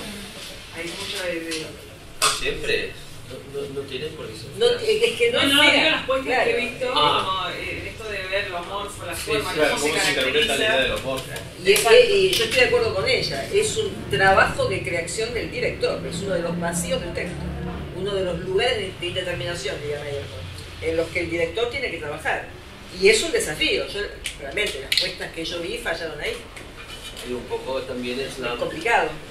Y un poco también es la marca de la casa del director, a ver cómo hace Ivonne, ¿no? Exacto. La nueva Ivonne, sí, porque la obra es muy, es bastante cerrada, es una obra muy redonda, ¿no? Y lo que no es redondo ahí es Ivonne, ¿no? Y además, como yo le digo a los chicos que hacen dirección de escena, es decir, vos la ponés Ivonne bien y se acomodan los patitos solos en la puesta. Es decir, realmente es un desafío muy interesante para un director. Que va directo al punto que planteabas de que Ivonne es como lo real, ¿no? Como es inacible. Ivonne es la que está fuera, es lo que está fuera del discurso. Lo que dijo ella que me encantó, lo absoluto. Es decir, es eso, el ir. Más, lo que dijo Liliana, el círculo místico. Yahvé dice yo soy el que soy. Es la tautología, bueno, es eso Ivonne. es lo que está fuera de la construcción lógica del discurso. Entonces, y por eso tiene el poder subversivo tan enorme que tiene. Ahora, digo, yendo a la cuestión escénica, ¿cómo un director la pone? Todo esto, el obsemo, la metodología, el ir, ¿cómo lo pone? ¿Cómo construís con la actriz ese personaje? Yo creo que es el gran desafío de esta apuesta, realmente. Con la atención. Perdón, Sí. se podría ver como un agujero en el texto alrededor del Yo cual creo que sí. giran los otros personajes. Y esta cuestión de la Sí. forma sería lo que está, esto amorfo sería lo que está en permanente cambio y no, nunca es. Nunca Sí, es. señor, ese nivel. En ese punto Sí. me parece que hacia la invención, por la reacción que provoca En los otros, claro. se teje la obra. Claro. O sea, de las tres piezas yo creo que si tomamos como eje el tema este de la forma, es la más filosófica, en mi opinión. Porque en el casamiento yo creo que está más la cuestión política, no también la lectura que hizo Liliana. Y en opereta es otra configuración, ¿no es cierto? Pero yo creo que el gran desafío de esta obra es construir la Yvonne, y es un desafío muy interesante para el director de escena. O sea, cómo la pones, cómo la concretizas en escena, teniendo en cuenta que es el ir, es lo absoluto, lo que dijo la compañera, es verdad, es eso igual. Que está absolutamente fuera de logos. Y que está en tensión constante para ser incorporada en el logo. Claro, por eso mismo todo el mundo intenta interpretarla. Lo que dijo Lili. Lee lo que quiere. Exactamente, leen, interpretan lo que les Son parece. Lo que está fuera del discurso, ¿cómo lo interpretan? Entonces, me parece que es muy interesante como desafío para el director construir este personaje, concretizarlo en la escena. Yo creo que es todo lo que dices y a la vez algo mucho más sencillo que simplemente el personaje que no casaría con o que no casaría, digamos, directamente con un príncipe, ¿no? Claro. Y por eso ponen últimamente se pone a un chico que es como, a ver, el rey se va a casar, el príncipe de Mónaco, digamos, para poner un ejemplo, o sea, ¿no? Y no se puede casar con un chico. No sé, qué sé yo. Y, bueno, te he dado un ejemplo. Claro, pero lo que decíamos con Alfredo ayer, y yo estoy de acuerdo, poner un varón hoy tiene otras connotaciones. Claro, que es no lo podés evitar. Eso te digo, es llevarlo al terreno de lo Ahora, real. en mi opinión, o sea, poner un varón, y ya tiene en toda esta cuestión del debate de género y lo queer y toda la historia, o sea, le agregás connotaciones que en mi opinión alejaría. Marca un fuera del lugar, pero Claro. si no definís cuál es el fuera del lugar, Claro. ya lo estás de nuevo constituyendo como Exacto, forma. estás codificando de otra la manera. idea sería que sea un permanente fuera del lugar. Exacto. En donde se constituye como forma, ya se decae. Exactamente. Yo vi una apuesta, era el anteaño pasado, que la vimos, ¿te acuerdas? En que Yvonne era una muchacha, o sea, todo el elenco muy dentro de la forma del clown, con máscara y no sé qué. Y la chica, Yvonne, era una chica muy jovencita, muy bonita, cara lavada, con jean y remerita. Está bien, pero no alcanzó. O sea, por más que lo hayan intentado resolver desde la exterioridad, porque ahí está el problema, la pongo fea, la pongo linda, la pongo con máscara, la pongo con jean, la pongo con remerita, pero no alcanza, porque en realidad faltó el laburo del trabajo con la actriz. O sea, tampoco se puede resolver desde lo exterior. A mí me parece que poner un varón es resolverlo desde el exterior. O sea, no entraste al problema central, que es cómo poner eso que no está configurado por el discurso. ¿Me explico? O sea, es una opinión mía.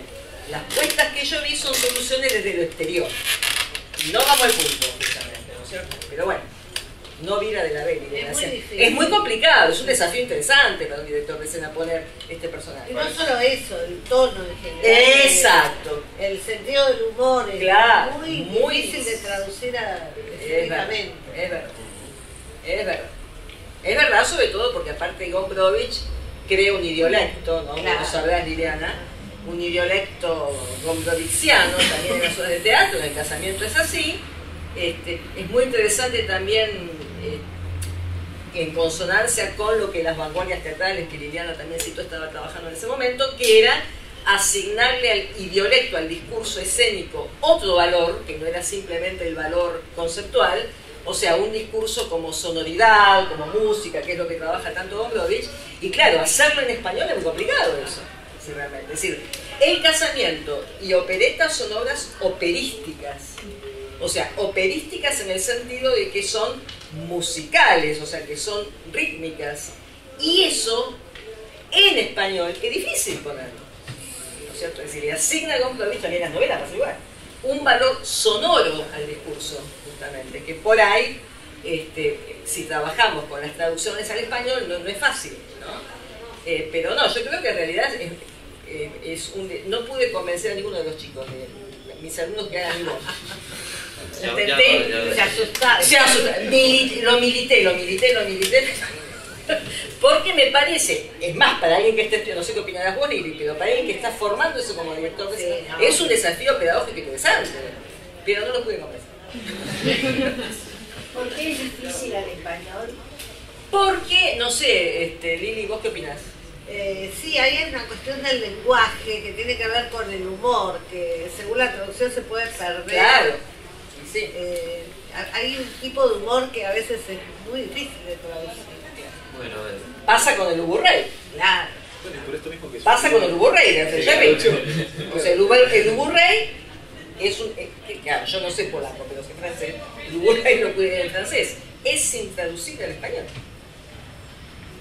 ¿Qué es lo que Vos dice decís el lenguaje. No, yo pensé que la musicalización. Y también, obviamente, a ver, mucho más cerca de nosotros, pasa con las obras de Shakespeare.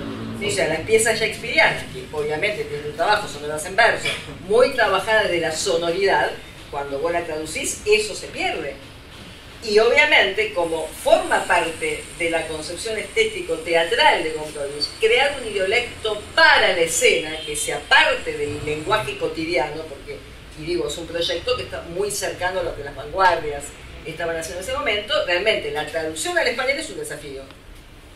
Porque hay muchas de estas sonoridades que inevitablemente se van a perder. Como vos dijiste, se hace una adaptación más que una traducción. Sí, es lo que pasó con Faridú, que se adapta. Por eso me parece interesante recuperar el trabajo con el autor. Exacto, Digamos, claro. De lo que él hace con su propia relación con el lenguaje nuestro. Exactamente. yo supongo que puedo decir algo porque soy el traductor de... Exacto, claro que sí. Y bueno, básicamente lo que buscas es, sabiendo que es tan importante el ritmo y la musicalidad en estas obras, pues intentar hacer una cosa que suene. Que suene, claro.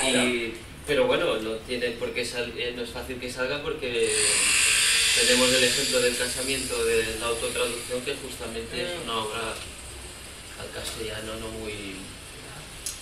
que no le salió muy bien, ¿no? Y sin embargo trabajaron mucho el tema del ritmo. De la sonoridad y el ritmo. Sí, lo que pasa que quizás se pasaron con el español, ¿no? Con este idiolecto, es decir, la deformación del español llegó quizá demasiado lejos. Claro. Es un texto difícil. Muy difícil. Castellano, bueno, claro.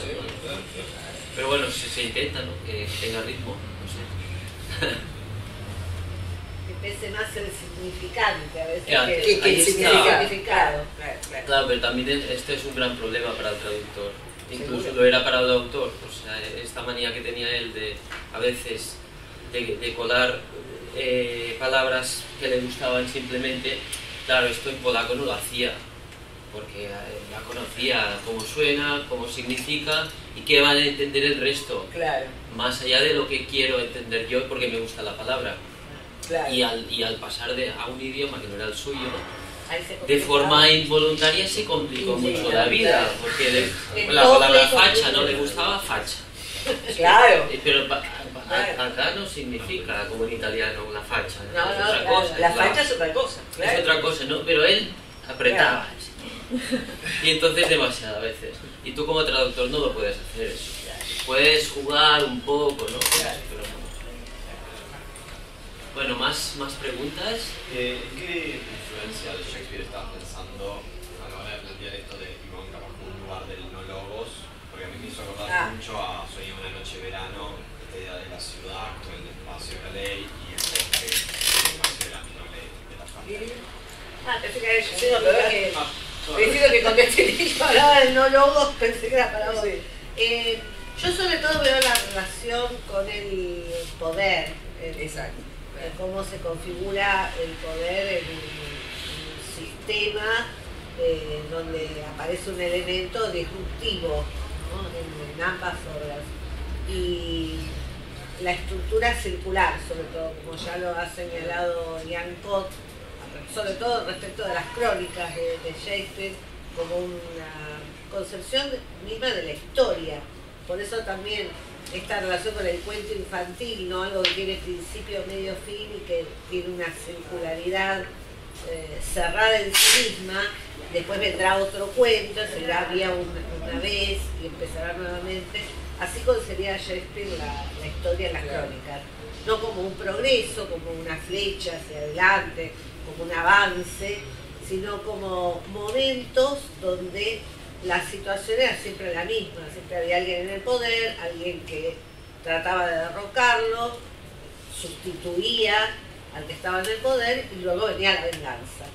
De algún modo, las piezas de Gombrowicz reproducen esa misma lógica. En ese sentido veo las semejanzas, para desnudar también, yo diría, el estatuto del poder. ¿Qué es el poder?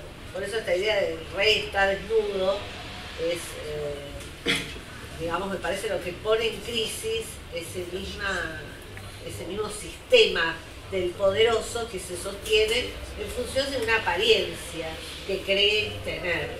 Por eso la forma también y la exterioridad son tan importantes.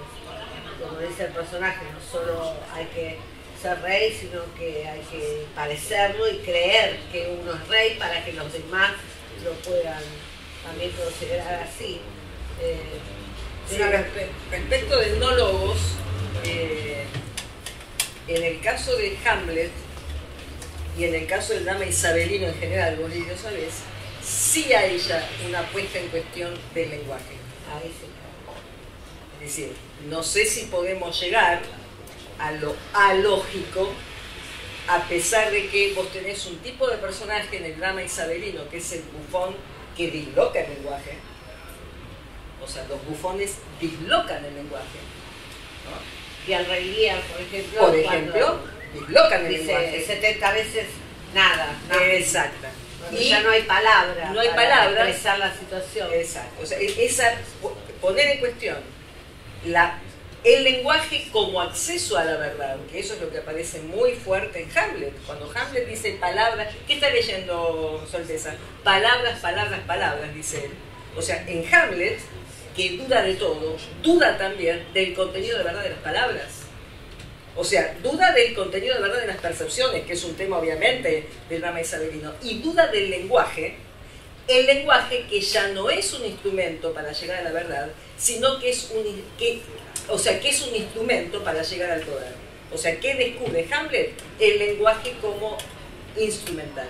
No el lenguaje para llegar a la verdad, el lenguaje para construir apariencias. Claro, hay que pensarlo en el contexto del maquiavelismo, que estaba llegando mal traducido muchas veces a Inglaterra, y esta nueva forma de hacer política, que ya no era solo tener caballos y caballeros y tierras, sino el manejo del discurso, la retórica. Ricardo III sería el exponente. Claro. Ahí veríamos la relación, la puesta en cuestión del lenguaje, ¿no? ¿Preguntas, comentarios? Yo, justamente con esto del lenguaje y también relacionándolo un poco con lo que fueron las ponencias ayer, quizás más enfocados en las novelas, estuve pensando mucho esa cuestión del lenguaje y de cómo construye la idea del lenguaje Gombrowicz. Y hay algo ahí que veo que querés saber qué opinan ustedes. O sea, lo que a mí me parece es que hay cierta contradicción en cuanto al lenguaje, ¿no? Porque el lenguaje justamente es, por ejemplo, en Cosmos es algo casi vacío, ¿no? Son significantes vacíos siempre, ¿no? Es como que uno mismo los rellena, les da, o sea, son formas vacías que uno rellena de sentidos. Pero a su vez hay posibilidades de revelarse dentro del lenguaje y de construir madurez dentro del lenguaje Entonces como que a veces me parece como que está... me hace acordar al cuento del cual habló un expositor ayer, que era que hablaba de que la inmadurez estaba debajo del mar, ¿no? Y que en la superficie estaba el orden, ¿no? Estaba la forma, y se me ocurría que el lenguaje era lo que estaba entre medio de ambas cosas, ¿no? Entre la forma y lo real y la inmadurez y el caos. No sé qué. A mí, o sea, basándome en el teatro, yo creo que lo que Gombrowicz te plantea es que una vez que vos pronunciás una palabra, estás amoldándote en la forma, lo cual implica un recorte de eso que está bajo el mar. O sea, la palabra siempre es, esto lo hizo Foucault, ¿no? La palabra siempre es un recorte de lo real. Recortás. La palabra se funda sobre lo que decís y sobre lo que no decís. En ese aspecto, el lenguaje es impostura, que tampoco es una idea nueva en ese momento, era una idea de época. Las vanguardias. Exactamente. Podría haberlo en Artaud. Exacto. O sea, es una idea de época que ya viene justamente de los fragmentos póstumos de Nietzsche, que dice exactamente eso. Es decir, la palabra es una metáfora desgastada. La palabra es máscara. ¿Pero por qué es máscara? Porque cuando vos decís algo, estás recortando una zona de lo real y estás mandando a silencio todo lo otro. Por eso yo estoy de acuerdo que está bajo el mar, ¿no? Es decir, en ese aspecto la palabra es impostura para Gombrowicz. Repito, no es una idea nueva de él, es una idea que estaba muy en ese momento, ¿no? Respecto a este asunto, Laura Jussen, en las distintas declaraciones que hizo sobre la puesta del 81, dice que, bueno, para ella fue realmente un desafío trabajar el problema de la forma en, digamos, un espacio como el teatro, que en efecto es una forma. Y yo pensaba que como forma, el teatro es, digamos, un espacio más que interesante para indagar en las ideas de Gombrowicz, porque justamente la relación, la tensión que hay entre forma e inmadurez se puede reflejar en el proceso, en el acontecimiento mismo, digamos, ¿no? Es decir, la obra que está sucediendo, que no está terminada, que no está formada, sería la resistencia de lo inmaduro frente a la completud que será cuando baje el telón, digamos, ¿no? En este sentido, pensaba en todo esto a partir de la definición que da Sandauer de forma e inmadurez, ¿no? Dice, ser adulto es poseer la forma, encerrarse y fijarse en ella, ser simplemente. No ser adulto es ser únicamente en el devenir. Y el teatro es en el devenir, ¿no? Es decir, el teatro es en ese proceso que es mientras está sucediendo, digamos, ¿no? Entonces, esto de pensar estas ideas en justamente una estructura que de alguna manera está viva mientras está aconteciendo es interesante. Pero bueno, es un dilema.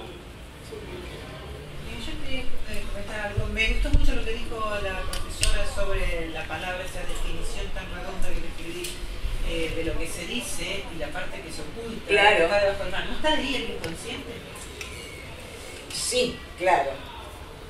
Jung te diría eso. Soy profesional de la salud. Por eso, ahora, no sé si Gombrowicz, la verdad que no tengo idea, no tengo el conocimiento como para decir que si realmente Gombrowicz trabajó la cuestión inconsciente, no lo sé, pero sí, obviamente, sí, estoy de acuerdo con vos, es decir, la sombra de Jung es eso, es decir, es todo ese aspecto de lo real que yo niego. Y cuando yo digo una palabra, estoy silenciando eso que niego o que ignoro, porque la palabra recorta, pero que está ahí operando bajo el mar. Ese es el... Ahora, se habló mucho también de la obra de Hamlet. Había un argentino que, bueno, tampoco se leía mucho con Gombrowicz, que Sábato dijo que el ser humano prefiere que le mientan, porque la verdad puede doler mucho. Sí, puede ser también.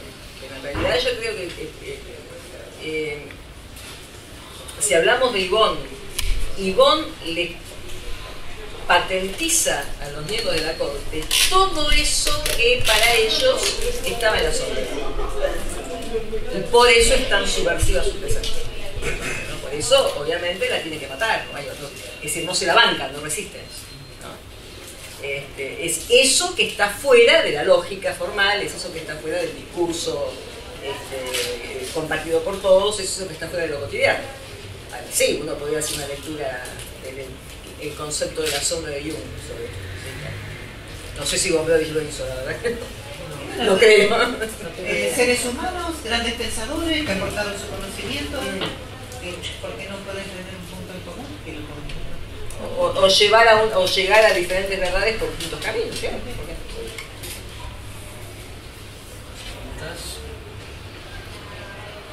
Mejor para la señorita Javitzka. Bueno, lo digo en castellano quizá y le traducimos. O lo puedes traduciendo tú. No, lo que ha dicho, y para algo extensible a toda la mesa. No, que normalmente en casi todas sus obras Gombrowicz, bueno, se conoce, ¿no? Que trabaja con binomios, narrador, protagonista, narrador, sí. Identificada además en general con el propio autor, no en una autoficción, pues tiene un doble normalmente, ¿no? Entonces la señorita Javitzka nos hablaba también del padre como una parte de este conjunto, no sé si quisieran decir algo al respecto.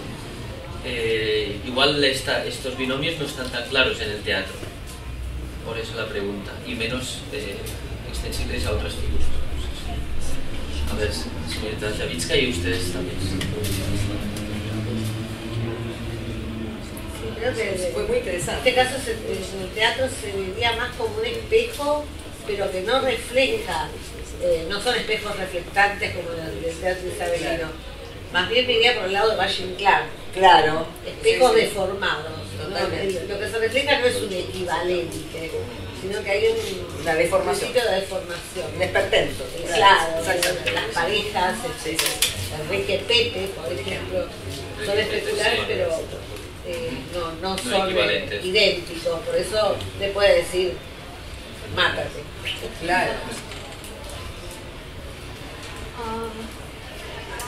Well, I think that it's very important for Gombrowicz to create his doubles in all of his works.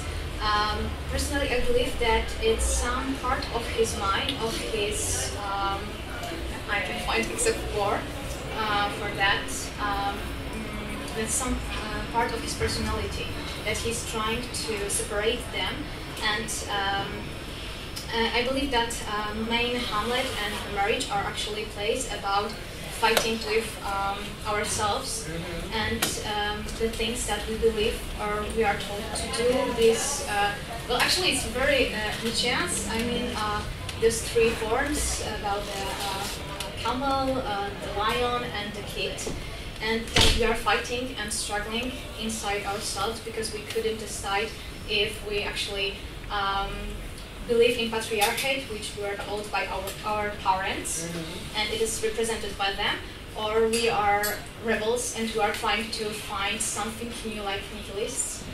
And finally, we are trying to find this third force, this third form for ourselves, which we actually alone we couldn't. We aren't able to find it and achieve it. We need some help from the outside.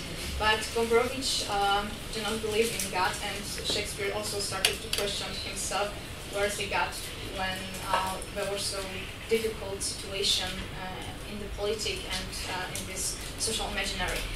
And that's the reason why I believe that they are trying to find, both of them are trying to find something which will be good for everyone. I mean, something new, something more than we as humans could create. But as said, we are unable to do it because we are just humans and we are still reproducing our old order or law. Sorry. Okay.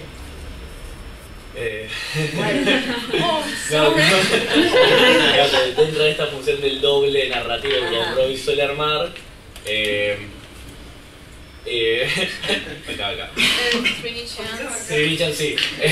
Dentro del marco de todo este pensamiento nietzscheano que para ella recorre la obra de él, todo el concepto del león, el camello y... Lion, kid, el león, el camello y no es el león. Y el niño. Y el niño está.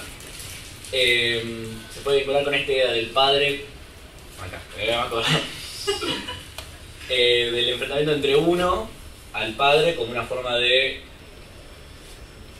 síntesis en la cual aparece esta tercera forma que eso también plantea en su trabajo. Ajá. Y en la cual uno está entre esta cosa de bueno, seguir reproduciendo las cosas que uno ya ha aprendido y ya ha tenido incorporadas, y el enfrentamiento de uno con eso y lo que surge ahí.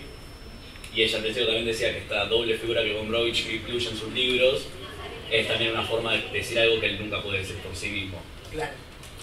Una pregunta. No me queda claro de dónde surge esta tercera fuerza, potencia. Si es efectivamente una cosa de síntesis hegeliana como tesis, antítesis, síntesis, o si es algo o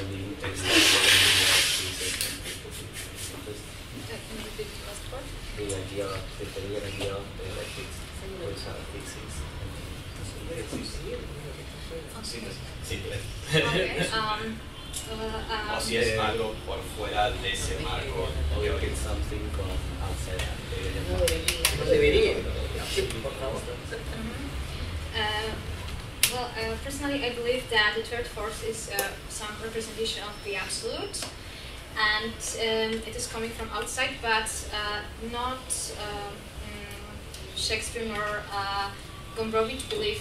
Well, Shakespeare may believe in God, but Gombrowicz was questioning it, and however, he believed in something. We don't know what he actually believed that exists, because as he said while he was in his diaries reading Simone Weil, that he is so surprised that she loved actually God, but he couldn't believe because he wouldn't be himself anymore if he started believing in God.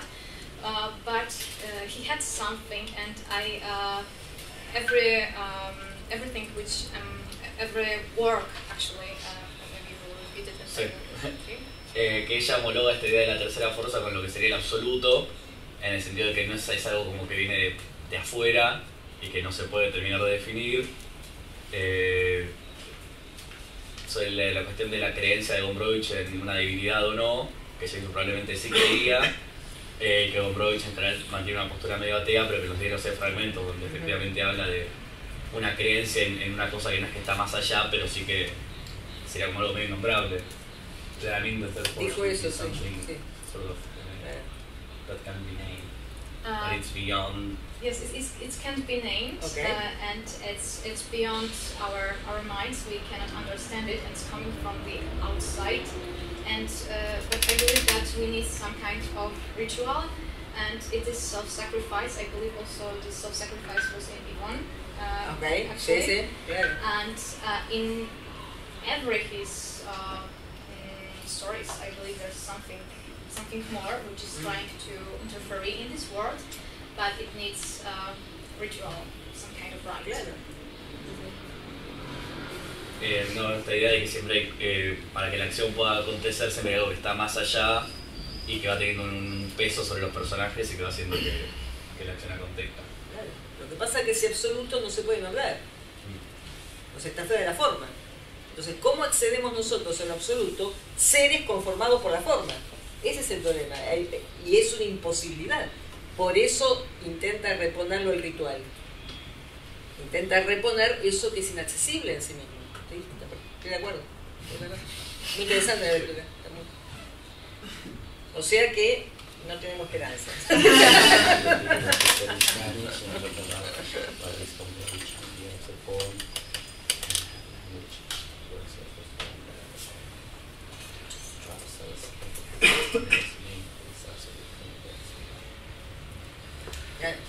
Exacto.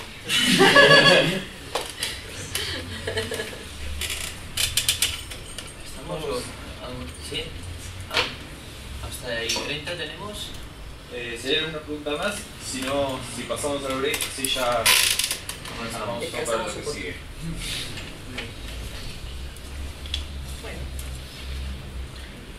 A mí me gustaría, no es una pregunta, es una protesta. Y no va contra ti, evidentemente, pero sí un poco contra lo que has dicho tú. Y es que es una idea que se repite mucho, ¿no? Y yo quiero protestar esta idea de Gombrowicz que hizo, que potenció él mismo, que construyó, de que él se oponía al sistema de las letras argentinas y iba contra lo elevado, y a él le interesaba el canilla y tal. Bueno, a ver, hay un tema psicológico antes que nada, o sea, es una persona muy difícil, Gombrowicz. Y se peleaba con todo el mundo y tuvo muchas oportunidades en este país, ¿eh? Le abrieron muchas puertas. Sí, claro. Le presentaron a Capdevila, era muy importante, en aquella, ahora no. Manuel Gálvez, otro que... menos mal. Quedó ahí. Bueno, pero... tú lees Cronos, dentro de poco vais a poder leer Cronos. Se pelea con Capdevila, que le daba de comer, que le organizaba las charlas. Se pelea con Gálvez, todos lo perdonan, pero ahí los de Sur no lo perdonaron. Nadie. Claro. Entonces hay un tema y luego él... surge esto de diario, ¿no? Después él ya dice, ya que tengo todo este mal rollo acumulado y estos no encuentros, digamos, o desencuentros, pues construyamos esto, hagámoslo bonito, ¿no? Claro.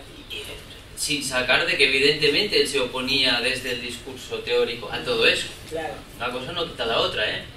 En Polonia igual, pero a él le gustaba discutir, no quedarse rezagado atrás, invisible, ¿no? Entonces ahí hay un tema, es una lástima que fueran así las cosas, ¿no? Porque ojalá hubiera habido de otra forma. Y la protesta también es porque dejemos de repetir estas ideas de que la Argentina, que decía él, no tenía una vocación intelectual, una literatura hiperpotente, porque los hechos demuestran todo lo contrario. No, claro. Acá era donde estaban pasando cosas, no en París. Claro. Es verdad. No se trata de darle la razón a Gombrowicz. Y él lo va pasando para atrás todo. Hasta que al final tienes que meter a Borges en algún lugar. Lo que pasa es que no sé si era una opción también de él, la opción de él de quedarse siempre en el margen. No. No era eso. Yo creo que no.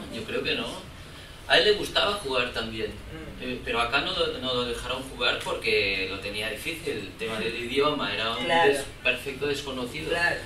Pero ahí en Polonia a él le gustaba entrar y salir, golpear, reacción, evidentemente de forma provocativa siempre. Claro.